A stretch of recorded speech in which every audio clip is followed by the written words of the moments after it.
थांबा जरा. हा व्हिडिओ स्क्रोल करू नका. कदाचित आजचा संदेश तुमचंच आयुष्य बदलू शकेल. शेवटपर्यंत ऐका. कधीकधी ना आयुष्यात अशी वेळ येते जेव्हा सगळं काही चुकीचं होतंय असं वाटतं. कितीही प्रयत्न करा, कितीही मेहनत करा, तरीही गोष्टी हातातून निसटतात. आणि मग मनात एकच प्रश्न उठतो, हे सगळं माझ्याच बाबतीत का होतंय? आपण हसतो वरवर, पण मनातून तुटलेलो असतो.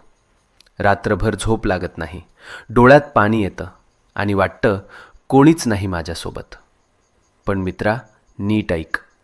जेव्हा सगळे दरवाजे बंद होतात तेव्हा स्वामींचा दरवाजा उघडा असतो. ही वेळ तुझी शिक्षा नाही, ही वेळ तुझी परीक्षा आहे. आणि परीक्षा जितकी मोठी तितकंच फळही मोठं मिळतं. तू रडलेला प्रत्येक अश्रू, तू केलेली प्रत्येक प्रार्थना आणि तू सहन केलेली प्रत्येक